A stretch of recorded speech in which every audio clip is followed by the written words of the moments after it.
हर व्यक्ति सुखी, समृद्धशाली और स्वस्थ रहना चाहता है।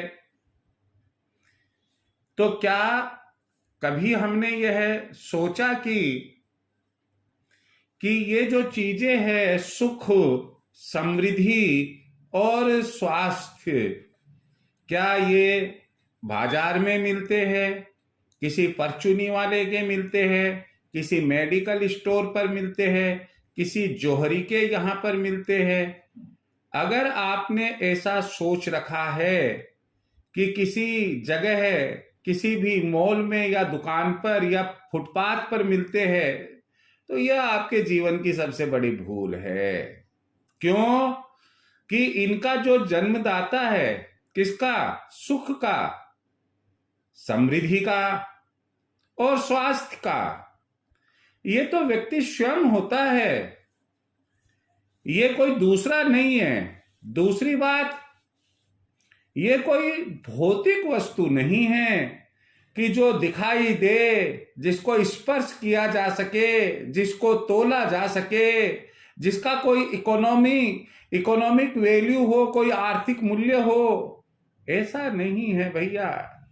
तो फिर आज हम किस विषय पर बात करना चाहते हैं, क्या टॉपिक लेने जा रहे हैं? देखो, मैं एक लंबे समय से आप लोगों को यह नहीं कह रहा हूं कि मेरे चैनल को आप शेयर करें, मेरे चैनल को आप सब्सक्राइब करें, मेरे चैनल को आप पूरा देखें।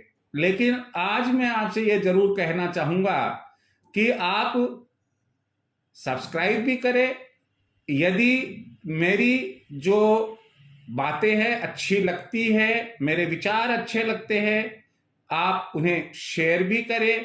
हाँ, आप पूरा जरूर सुने। क्यों? कि बहुत सी बातें ऐसी होती है कि वो अंत तक कहीं ना कहीं वो छुपी हुई रहती है और वो हमें जरूर सुननी चाहिए। कई बार आप कुछ लोगों से सुनते पाओगे, अरे यार फिल्म का एंड तो बहुत अच्छा था। इसका मतलब अगर मूवी भी देखनी है हमें तो एंड तक देखनी चाहिए, समय ना खराब करते हुए। आज आप और मैं दोनों जो एक दूसरे को सुन रहे हैं और मैं बोल रहा हूं, वो ये है कि एक गृहस्थ, यानी कि हम जैसे जो व्यक्ति है, एक गृहस्थ का नियम शास्त्र क्या हो। नियम शास्त्र का मतलब है कि वह जीवन में कौन कौन से ऐसे नियमों को इख्तियार करे, अपनाए कि वह हमेशा सुख, समृद्धि और अच्छे स्वास्थ्य की अनुभूति करे। मैं इसमें ज्यादा व्याख्या इसलिए नहीं करूंगा, क्योंकि ज्यादा व्याख्या करने से ये जो मेरा आज का वचन है, ये जो मेरे विचार है, ये लंबी अवधि के हो जाएंगे। कहने का मतलब टाइम पीरियड ज्यादा हो जाएगा और आपको शायद हो सकता है कि बोरियत महसूस होने लग जाए।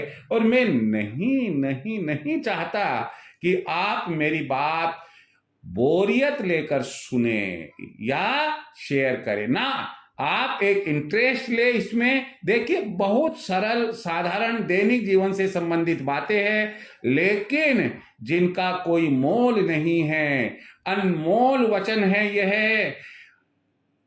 अब इन नियमों की तरफ आगे बढ़ते हैं। हमें क्या क्या नियम अपने स्वयं के संबंध में अपनाना चाहिए। सबसे पहले हम प्रातः उठते हैं, हमें अपनी हथेली देखकर उठना चाहिए, पहला नियम। दूसरा नियम, पृथ्वी माता को हमें नमस्कार करना चाहिए, माफी मांगनी चाहिए, कहना चाहिए कि हम पूरे दिन आप पर चलेंगे फिरेंगे, अपने काम काज करेंगे, हमें माफ कीजिए और हमारी रक्षा करना। अगला नियम है, जिस भी धर्म को मानते हैं, जिस भी इष्ट देवता को मानते हैं, आप अपने इष्ट देवता को अगर चित्र है देखिए, वरना आप हाथ जोड़कर उस दिशा में प्रणाम करें जिस दिशा को आप प्रार्थना के लिए मान्य मानते हैं।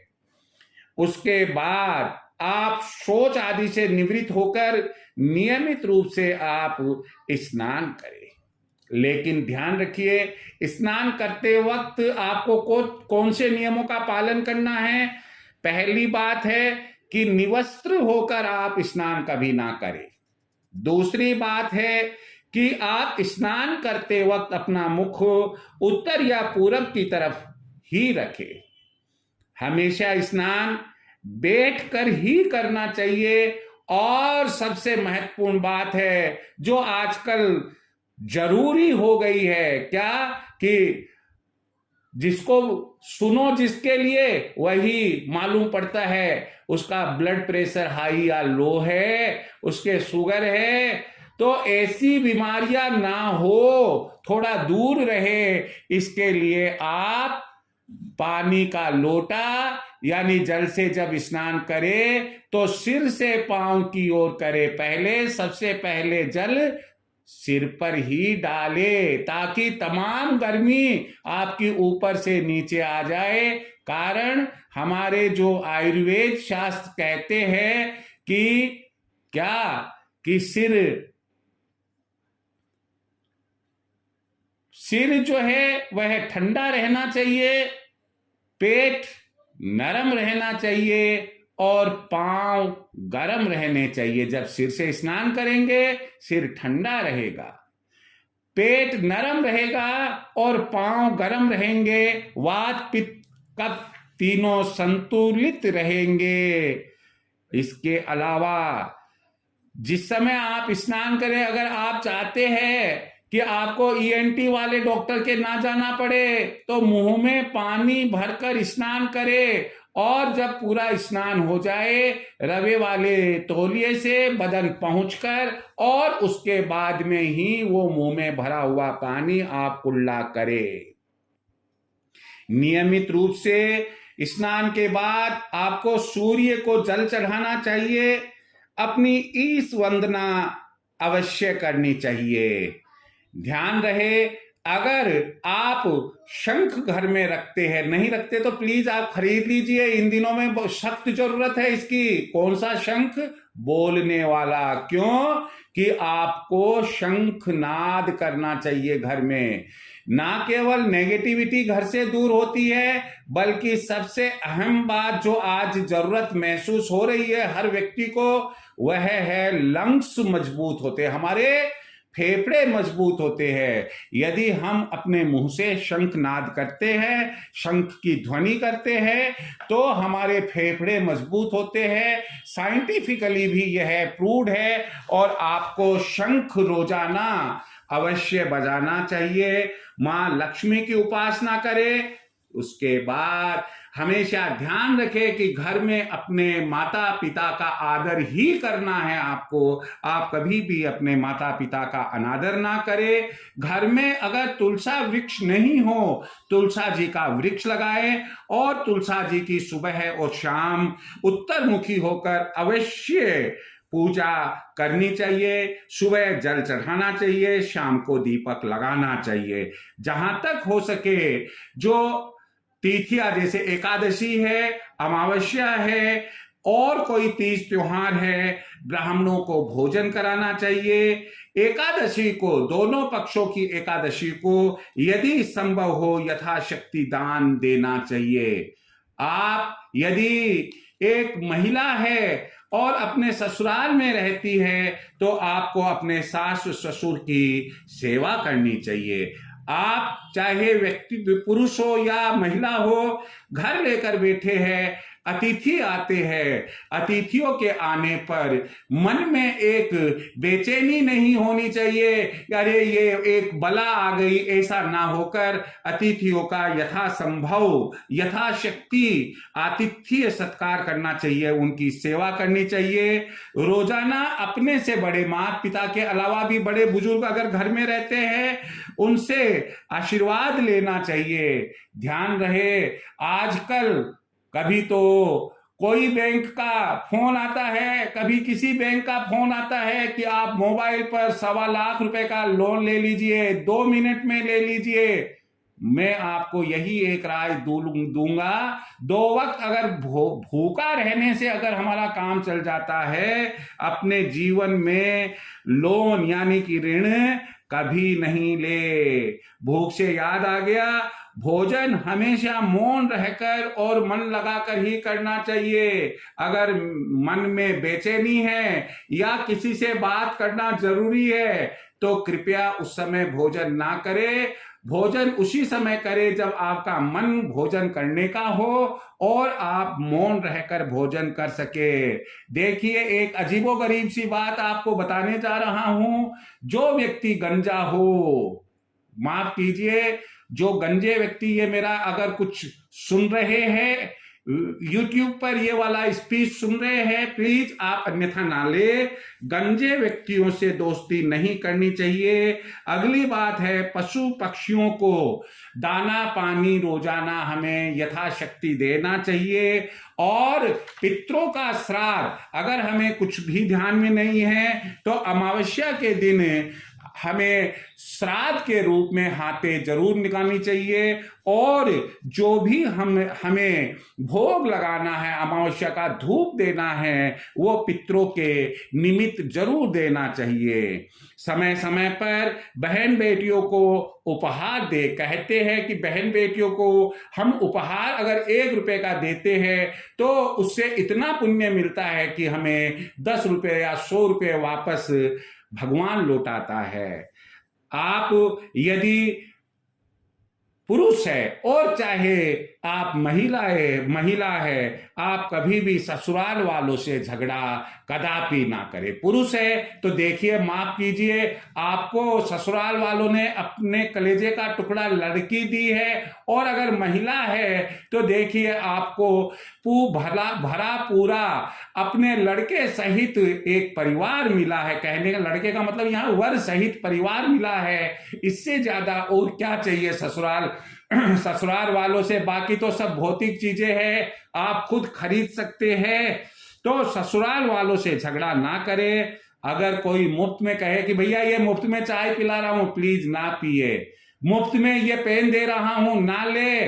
मुफ्त में शर्ट पैंट साड़ी दे रहा हूं, ना। मुफ्त में कोई चीज किसी व्यक्ति से ना ले। अपाहिज यानी कि अगर पांव से, हाथ से, आंखों से अगर कोई व्यक्ति किसी भी तरह से अपाहिज है, उसकी सेवा जरूर करनी चाहिए। अगर आपको अवसर मिले और विधवाओं की आप सहायता कर सकते हैं तो जरूर आपको विधवाओं की सहायता करनी चाहिए।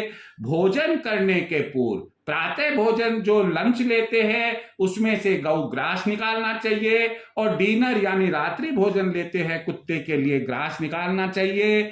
घर में कभी भी टूटे फूटे बर्तन नहीं रखे, यदि हो तो उन्हें घर से बाहर किसी को दे देना या फेंक देना चाहिए। अगर आपने, देखो पहले बताया, ऋण लेना ही नहीं है, और गलती से यदि आपने ऋण ले लिया है तो उसे आपको अवश्य चुकाना चाहिए। अगली अति महत्वपूर्ण बात वर्तमान परिप्रेक्ष्य में है, जो आज के समय के अनुकूल रहेगी, और वो यह है कि हमें संयुक्त रूप से परिवार में रहना चाहिए, अर्थात हमारी जॉइंट फैमिली होनी चाहिए। दुख सुख हारी बीमारी आदि व्याधि में हम एक दूसरे से शेयर कर सकते हैं। संयुक्त परिवार में रहने का आनंद ही एक अलग होता है। कहते हैं कि नीम का दातुन भी अच्छा होता है, कोलगेट है, बिनाका है, सिबाका है, क्लोजअप है, ना मालूम कौन कौन से कितने तरीके के पेस्ट आते हैं। लेकिन हमारे शास्त्र कहते हैं कि एक व्यक्ति को कीकर एक वृक्ष का नाम है, कीकर की दातुन करना चाहिए। उससे वह सुखी रहता है, स्वस्थ रहता है। घर में एक जगह कच्ची अवश्य होनी चाहिए। महिलाओं के लिए है कि रात्रि खाने के बाद जो बर्तन हो वो सिंक में ना छोड़े, उन बर्तनों को साफ करके ही रखना चाहिए। हमारे बड़े बुजुर्ग कहते हैं कि अगर ऐसा नहीं करते हैं तो सारी रात वो बर्तन हमें गालियां देते हैं।